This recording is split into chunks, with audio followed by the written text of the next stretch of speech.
He ended up having to reshoot the whole second half of this movie because the background wasn't right.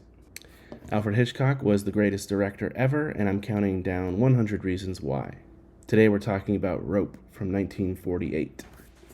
There's a lot to like about Rope. It's one of my top 5 Hitchcock movies, one of his more experimental films, shot with a bunch of long takes. Rope was never meant to be a single take movie. It's just one of those legends about the film that people always repeat, but is not actually correct. You should go watch the video that I wrote for Studio Binder that breaks that down.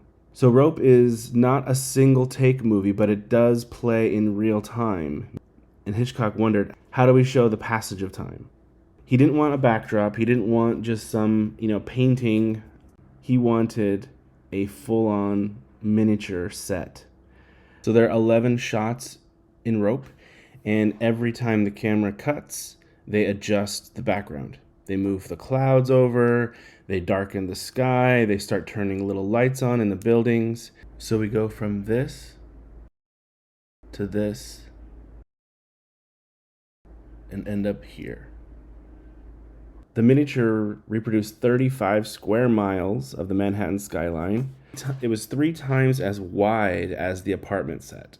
He's using forced perspective so that the further buildings are smaller, and it makes it look like you can see for miles. They tested cotton for the clouds, but that the light wasn't reflecting well off of that, so they used spun glass. Dr. Dinsmore Alter, head of the Griffith Observatory in Hollywood, to examine the clouds for authenticity. 6,000 bulbs and 200 neon signs. So if you see that red neon sign there in the background, that's Hitchcock's iconic profile.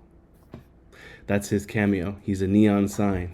See the steam coming out of that pipe right by the guy's face? That's not steam, that's dry ice, because they found that the actual steam was too thin and would dissipate too quickly, so they used dry ice.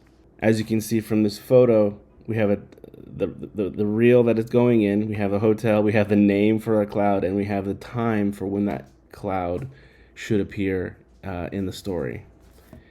There's a lot to appreciate about Rope from a technical standpoint from the camera, blocking, staging, all that stuff, but let's not forget to celebrate how awesome this background is.